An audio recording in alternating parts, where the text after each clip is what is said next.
All right, so the second film that was requested here is another comedy. Has some thriller elements to it, but it's completely a comedy once again. But regardless, it does have thriller as a genre attached, so we're going to count it. And this is Drop Dead Gorgeous, which I had never seen this movie. Of course, I've heard of it, but I'd never watched it. And this has kind of like cult classic written all over it. There's all sorts of movies that I've seen like this. I remember when these types of movies were coming out and were kind of all the rage in the cult circles, whether it was like Jawbreaker, or there's a movie called But I'm a Cheerleader with Natasha Lyonne and Clea Duvall that I absolutely love. Anyway, so Drop Dead Gorgeous, yeah. So let's drop on into it. First thing I'll say here is I definitely have some pretty strong opinions when it comes to beauty pageants, especially for kids. Now, these are like young women on the very, very cusp of adulthood. They're like 17 in the movie. So this is like, Miss Teen USA type stuff. I don't know. I am not a fan of beauty contests in general. I don't really view beauty as something that should be judged upon and something that people should go around and tout and try to be the best at. I don't really find it to be a talent. Like, I'm a human being. I definitely like a pretty face, as anybody does, but I've definitely gained the wisdom over the years that beauty is the most overrated trait a human can possess. And unfortunately, a lot of people become extremely shallow and devoid of personality because they were pretty when they were young, and they never really had to earn anything. As soon as they got to a certain age where they developed, all of a sudden they started getting everything kind of handed to them by every person around them, especially guys. And so typically, not always of course, but a lot of those girls end up growing up to be extremely one-dimensional, devoid of any kind of personality or something that it makes them unique, or they don't really have anything to offer. I know I'm generalizing a bit here, and I do apologize, but it's just been my experience with this stuff, and I just think that making young girls focus on their looks as the most important attribute to try to like win contests, especially when it's like really, really small kids, like the real little like John Benet Ramsey type stuff, where they're like 6 and 7. Like, I straight up see that as child abuse. If you've ever watched videos of the moms and the people who put them in those things, Little Miss Sunshine does that a good amount, but it's gross. It's really like sick shit. It's these parents who like want to live vicariously through their kids, and and I think that's wrong of any parent who tries to force a kid to do something for them that they couldn't do. And of course, I've mentioned this on the channel multiple times where my stepfather couldn't hack it as a hockey player, and so he like forced me to play hockey in his stead, and it's so wrong to do to people. But this kind of superficial lifestyle, teaching a kid at a very young age that beauty is king and all you should care about is your looks and aesthetic is everything, and it's just awful. It's just awful. Anyway, this movie is a parody, right? This is a mockumentary, which I guess technically this movie is found footage or mockumentary style, which is cool. Whoever cast this movie definitely deserves a raise. This movie has one hell of a cast from a very young. Um, we've got Kirsten Dunst in here, who's our lead character, followed by Kirstie Alley, which I find funny. Both of their names are like variations of popular names, but with the I's first instead of like Kristen Dunst and Kirstie Alley. It's Kirsten and Kirsty. Both of their names have always thrown me when I go to say them. I'm always like, no, it's Kirsten Dunst, not Kristen Dunst, and Kirstie Alley, not Kirstie Alley. So it's funny that they're both headliners for this film with both of those names. But we also have a very young Amy Adams, Brittany Murphy, Denise Richards, Ellen Barkin, Allison Janney. Like, this movie has a hell of a cast behind it. So really good on them. Amy Adams, oh my God, she was gorgeous back in the day. Like, her in this movie, I was really blown away by how pretty she used to be. I'm not saying she's not pretty anymore. I definitely think she's still fine, good-looking woman. As I sit here and focus on somebody's looks, but I mean, that's the whole literal point of the film, is focusing on the beauty. And I was like, oh wow, I've never seen Amy Adams this attractive. But she's a great actress, and she's went on to do so many wonderful things.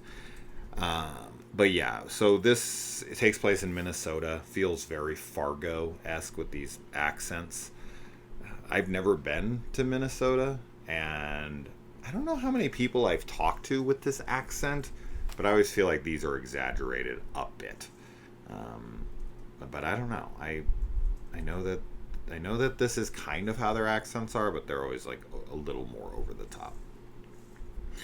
And I did find this movie funny. I mean, I don't think I'm the target audience, and I didn't laugh like as much as I know I should have been. I have no doubt that this is like a laugh a second kind of film for the right audience, and I totally get that.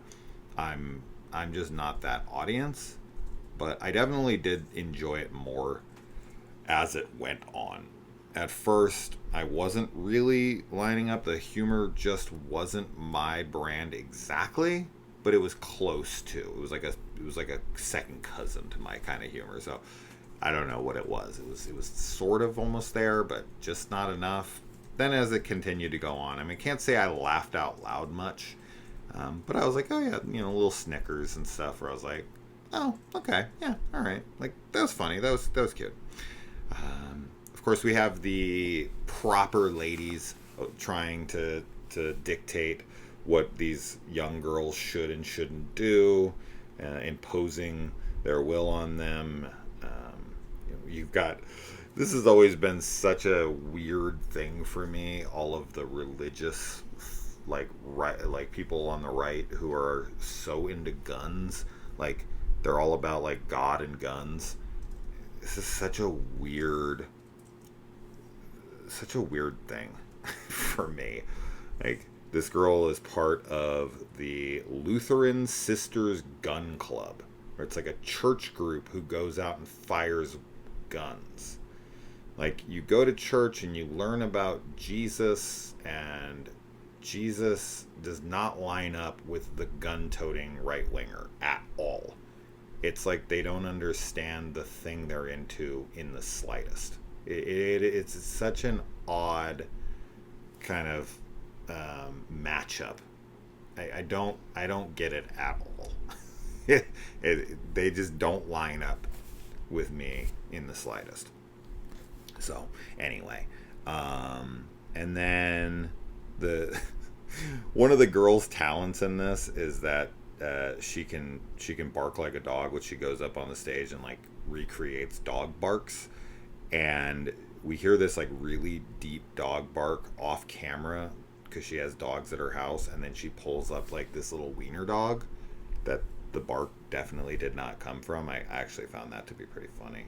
You've got the Asian family who's adopted the white kid trying to be like the all American family, and they're like screaming at their kid because she's speaking in their native tongue, and they're like, speak English, and he's like trying to act all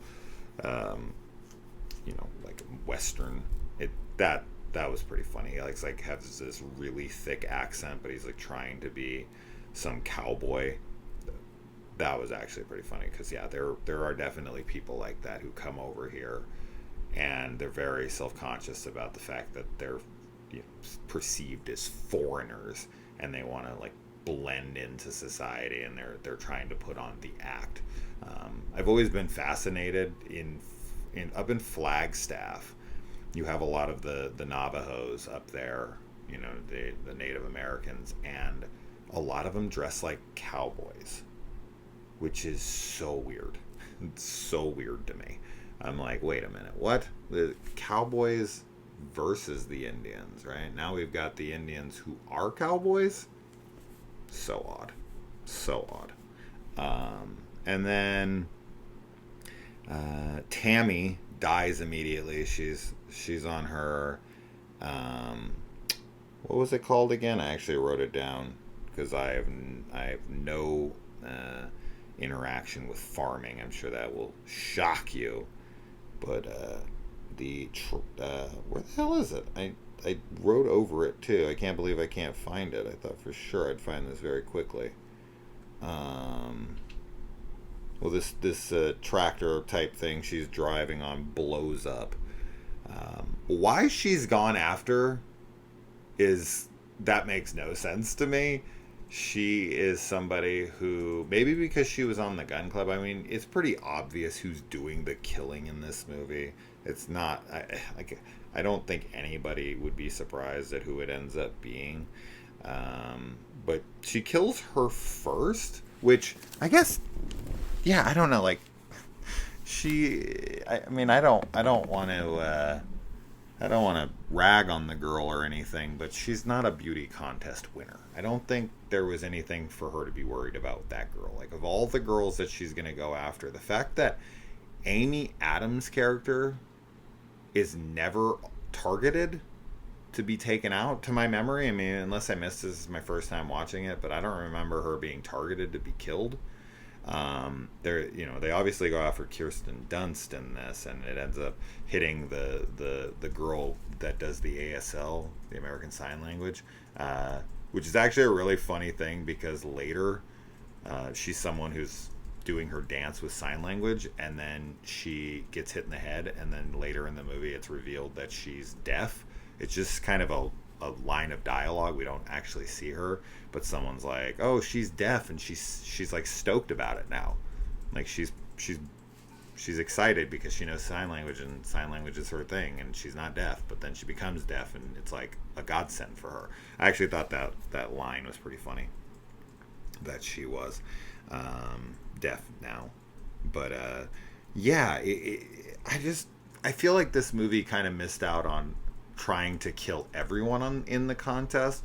Like, the way I guess this should have went is anyone who was showing talent who looked like a front runner, they should then be taken out. But that's not really how it played out, right? And also, her Denise Richards, who's the daughter of Kirstie Alley, who ends up being the one who's doing the killings, her boyfriend is hitting on what's her name again? Amber. He's hitting on her, and then he ends up shot in the head. So that has to be Denise Richards' character, right? That does that. It's the mom who's doing, like, trying to do the killing to get her daughter to win the contest. But it's Denise Richards that kills her boyfriend for talking to him, right? Because she's part of the gun club, and then he ends up shot in the head. No investigation, I guess. It's supposed to be like a hunting accident. But that's her. That's Denise Richards, right? So she just randomly does a killing as well? I don't know. Allison Janney definitely plays a great, like, redneck type woman. I, Tanya is a wonderful performance. She made me laugh a whole hell of a lot in that movie, and she's a nicer version of that character in here. But she's like the perfect woman for that role. Typecast for sure, but she's so good at it. And Kirstie Alley's character is in charge of the pageant, so of course they think she's gonna rig it, which she absolutely is.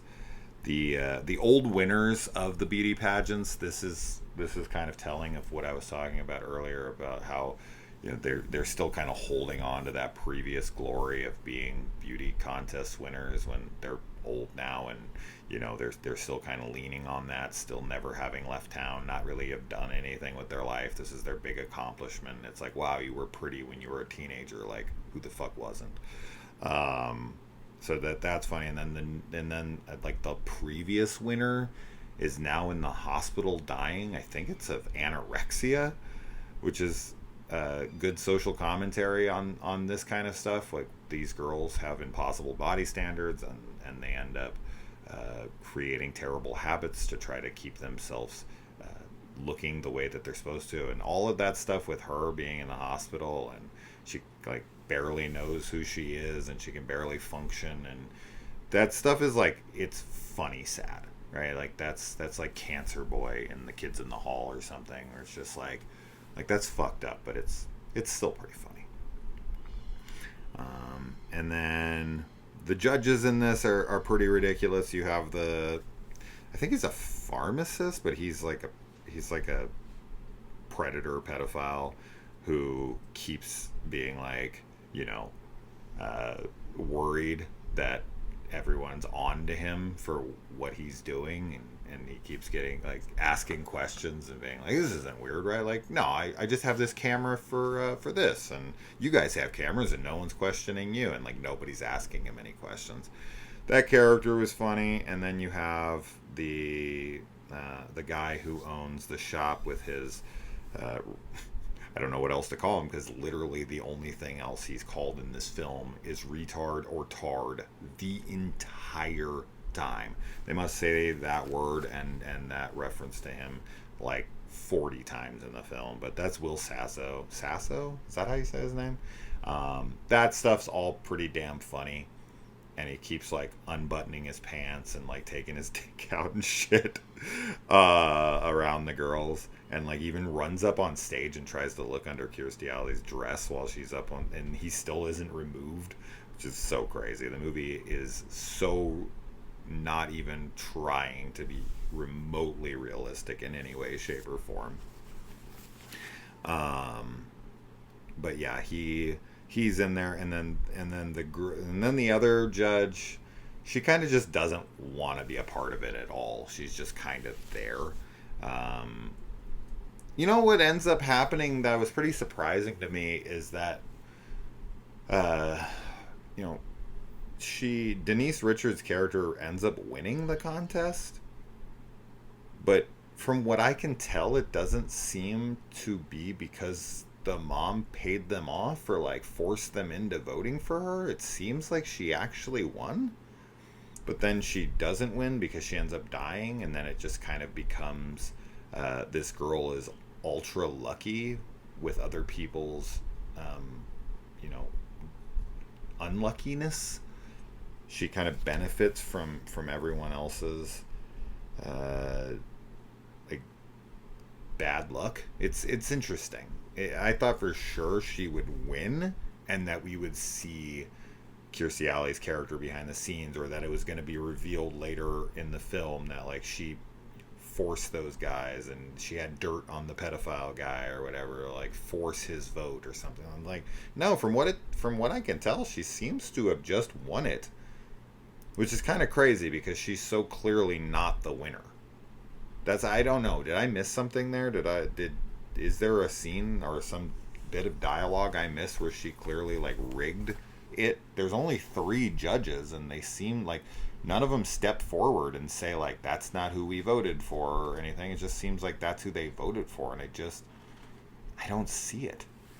Because Kirsten Dunst, of course, she competes and she does her tap dance routine, which is a million times better than the other girls just god awful rendition of I Love You Baby to Jesus when she's like dancing around with him on the cross and everything, and like everyone is like looking around at each other like, holy shit, this is terrible.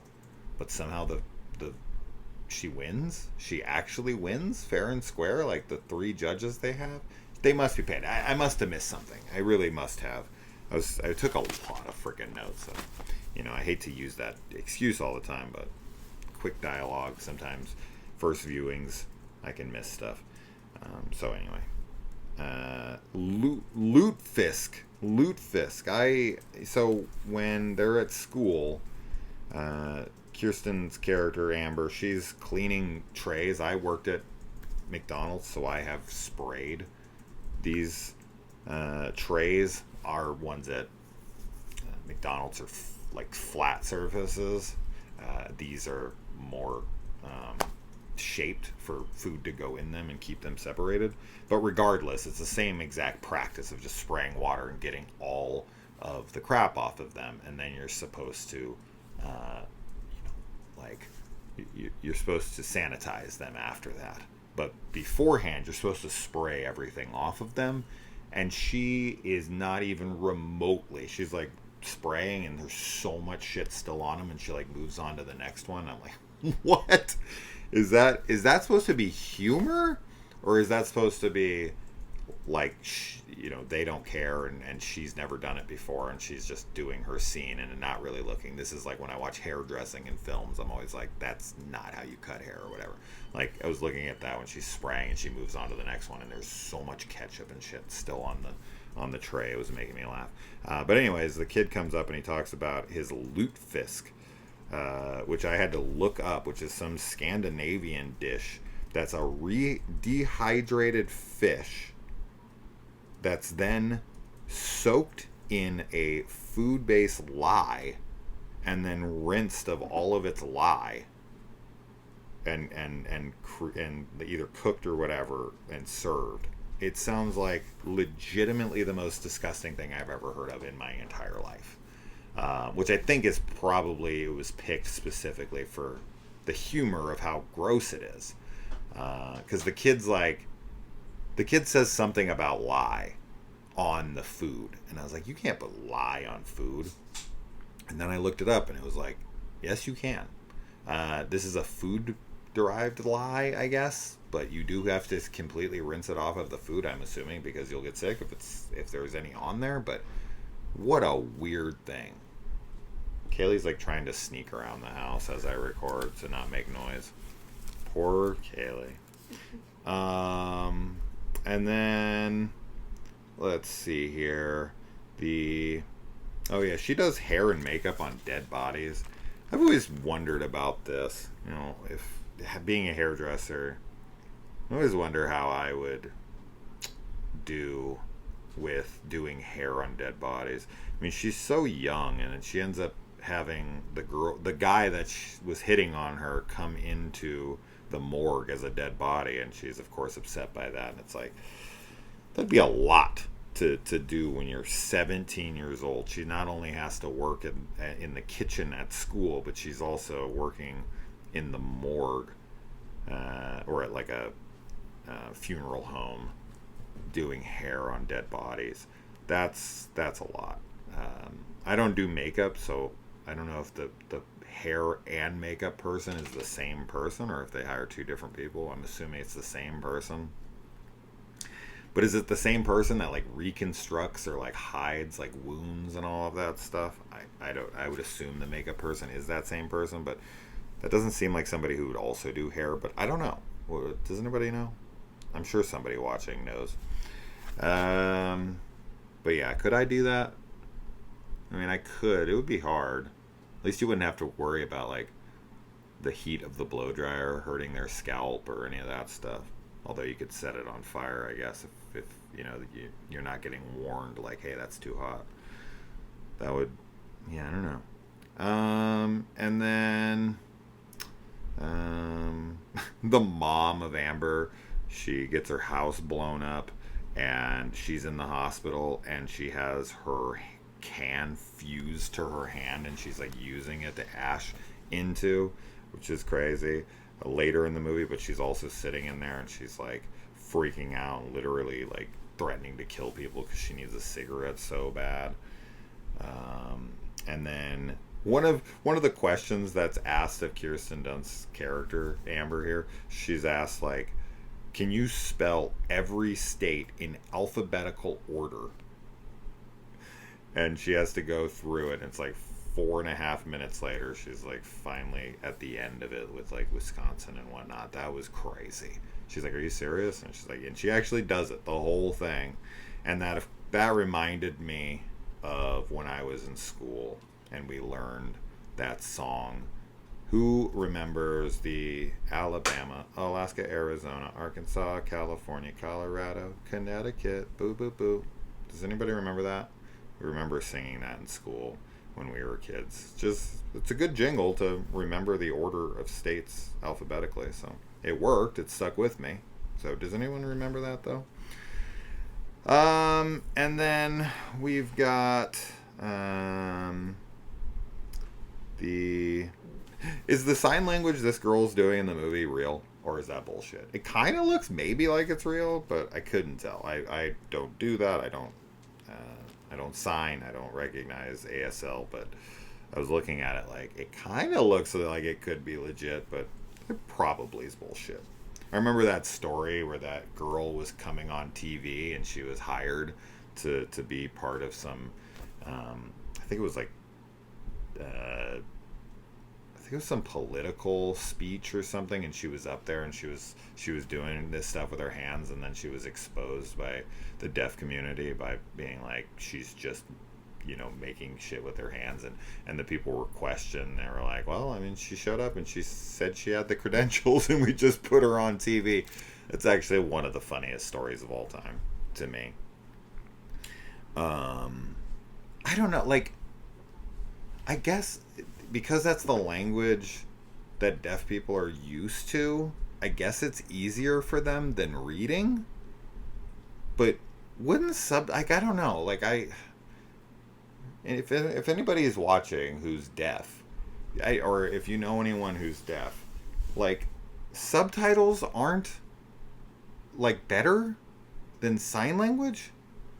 Especially in movies, because I've actually seen that where they'll have the option now on certain Blu-rays and whatnot for American Sign Language, where someone like comes in the corner of the screen and does sign language the whole time as an interpreter for the film's dialogue.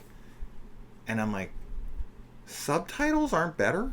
I don't know. Like, it's because that's their language they speak. It's quicker to just look, but I think it would be so much harder to watch someone do sign language and constantly keep looking from the screen down at someone doing sign language. But I don't read sign language, right? Like, or however you want to say that. I don't know. That just, in my mind, of course, because I'm used to subtitles, I just would think that would be so much easier, or at least the same. Like, I don't feel like it would benefit, but I'm not deaf, so what the fuck do I know? And then, yeah, she keeps the like fused can on her hand for a long time, and I thought that like that was gonna be for some reason, or if she was gonna keep it, but eventually they just amputate it anyway, and then give her like a hook hand towards the end of the film, and I'm like, wouldn't they just amputate? Or were they waiting to see if the hand was savable? I know it's a goof movie, so like you don't really want to think about it too deeply, but she has like a full cast and her hand sticking out with a can fused to it. Like, what even is that? And then Brittany Murphy's character in this is so giggly, and she's just laughing through like most of it. She's kind of playing like, I don't know if she's supposed to be a stoner, but she had the giggles throughout. And then the pedophile character in this goes by John Doe, spelled like, like pizza dough, because he doesn't want anyone to know his name as a judge. I thought that was funny. Then the girl doing the Soylent Green routine, says the year is 2024, but Soylent Green takes place in 2022. I thought that was an odd kind of mess up. Like, if you're gonna research it and you're gonna look into Soylent Green, it's 2024 is not the. I looked this up to confirm, and it said it was 2022. Maybe in some other version of it or something, it's 2024. But from what I saw, it's only it. I don't know. It's a weird thing. It's not a big deal by any means. I just thought it was odd. Yeah, Denise Richards. I don't know if she can sing or not, but in this movie, she absolutely cannot sing. She doesn't even try. So I don't know if that's a joke or if Denise Richards really just can't sing so much that she was just like, I'm not even going to try, and she just talks through her song. She literally just talks. It's weird. The tap dancing routine is really cute. Kirsten Dunst is just adorable. She's such an adorable girl. I know she's actually only 17 in this film, so that's the last thing I'll say on the matter. But as she went on and she aged, she is such a cute woman. But her tap dance routine in this is really fun, and then kind of reminded me of the Buffalo 66 Christina Ricci scene, which she's actually only 18 in that movie, so similar there in age. But yeah, neither one of them actually know how to tap dance. Tap dancing is not something that you can just learn overnight. It is a very tough skill to accomplish and learn. So yeah, it's not one that you can just give. The runner. So the prizes for this this beauty pageant that everyone's like killing each other over and such, or I shouldn't say killing each other, but people are dying for. We find out that third place gets a $50 scholarship. $50. Second place is $75, which they actually refer to this as first place, but it's first place runner up and second place, and then there's the winner, which is weird. What a weird way to say it. Just say third, second, and first. Why do they say first place when it's not? They say first place runner up. What the fuck is that? What are you talking about? First place is first place. They even kind of point this out when Amy Adams comes out and she's like, I won second place. And then her dude, who seems to be all about her throughout the whole rest of the film, I think this is her boyfriend anyway, is like third place. He's almost like very condescending about it, but he's her biggest cheerleader through the rest of the movie. So it doesn't actually match up tonally with how he talks about her and talks to her the whole rest of the film. They're just like hornballs that are constantly fucking each other, and I think she's pregnant. That's like one of the gags in here as well. But anyway, yes, $50 for third place, $75 for second place, and then $500 for the winner of the first place. I don't know what the fuck somebody's gonna do with any of that money. I mean, maybe if we're talking, the 1950s, maybe that's supposed to be the joke. Maybe because this scholarship program was started in, I think the price tag of what you win being revealed in that is supposed to be humorous.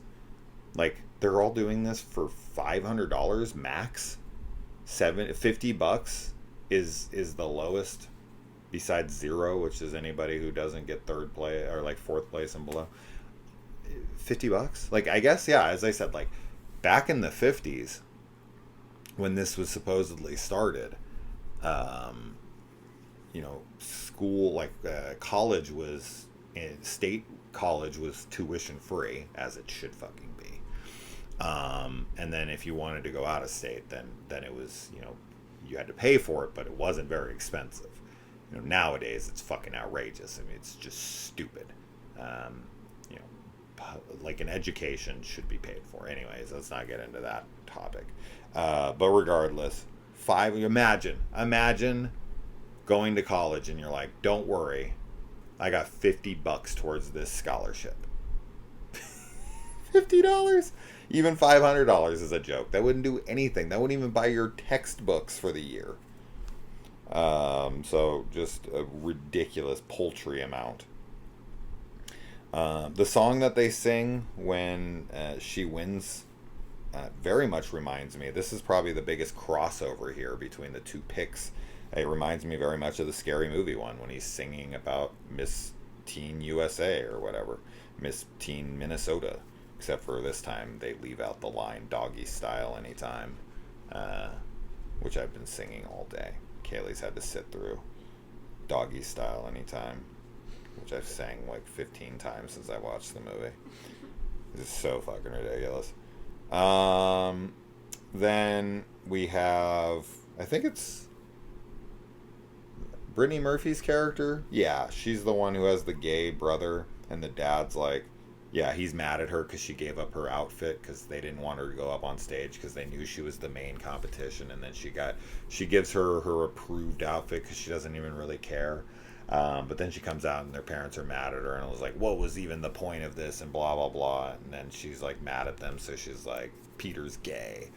And the dad's like just shocked. And it's like earlier in the movie we see Peter dressed up as like all sorts of these women characters from I think they're actresses or characters in movies, whatever they are. I think it's like Liza Minnelli maybe, and then a couple other people.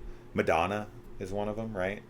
And someone else, but like I don't understand. Like, I know people are just like purposely ignorant to things, right? They want to live in just full-blown denial, but it's like, how can people be so disconnected from what's right in front of them?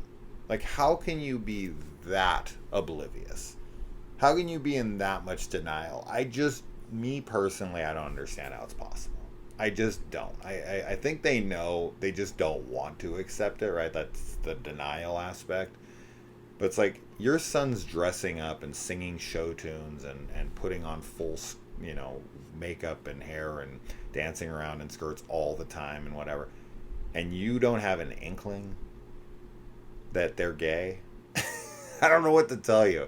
Like, when I look back on some of the people that people didn't realize were gay, it blows my mind. Like Liberace or something. Like, you look back on these people and you're like, you're telling me women and people didn't realize? Like, someone like Rock Hudson, like, yeah, like, I get that, right? Like, the guy played it pretty straight. He's the big tough, like, macho guy, this and that. Like, that makes sense. But Liberace or George Michael or any of these guys, like, really, Boy George or something? I don't think people thought Boy George was straight. I can't imagine that. But George Michael, come the fuck on. Come on. That's insane to me. Liberace is probably the worst one of them all, though. Elton John, I would think everyone knows he was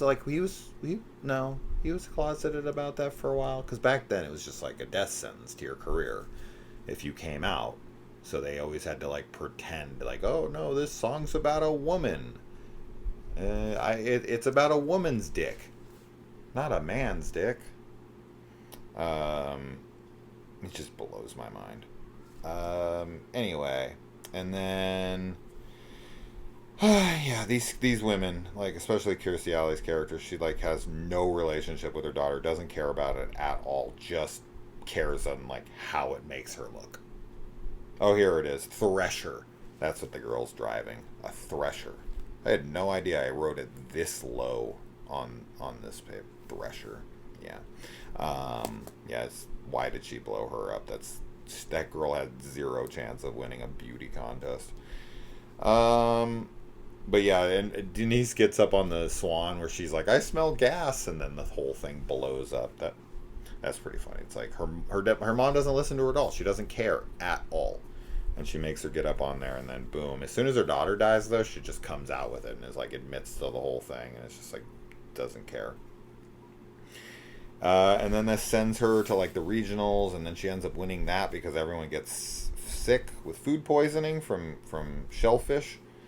And I can't imagine she's the only single girl that didn't eat shellfish. Not one other person there was allergic or was like not hungry or because there's a lot of anorexia, right? There's a lot of girls who don't eat, especially before those kind of pageants. So the fact that not one single person besides her didn't eat is very unbelievable to me. But once again, it's comedy, so I'm not overthinking it. I just have to mention it. Um, they're always and pointing towards the cheapness of all of this with the $50 and the $75, and then they find out that they're getting a room paid for right by the airport, and how excited they are about these kind of like really small prizes, and then they get there and they're like, sorry, we're not paying for your room. They're like super fucking cheap. That sucks. And then she ends up winning that, and then they end up going to like the big pageant, the the grand one, and the whole place is shut down, and none of the girls even get to compete, and they riot and they break the place apart, and freak out, and then she ends up missing out. But then like Donna Summers, she ends up, or no, I'm sorry, Barbara Walters. Donna Summers is a fucking singer. Barbara Walters. They like talk about Barbara Walters throughout, and how she wants to be like her and this and that. And then when Kirstie Alley's character breaks out of jail during the end credits, that she starts sniping people in town, Kirsten Dunst or Amber ends up picking up the microphone and ends up getting a job as like a journalist on TV as as an anchor. Which is she can't stop benefiting from people's tragedy. So that's like kind of the whole gimmick of this movie, is that everybody's tragedy is her like win. So yeah, overall it's a fun movie, and I had a good time with it. It's not something I would probably ever revisit, but I think Kaylee probably would have found it funny. I probably should have watched it with her, but I didn't. So that's that. Beauty's overrated. Don't put your kids in beauty pageants. It's child abuse. And I'll see you in the comments. All right. Adios.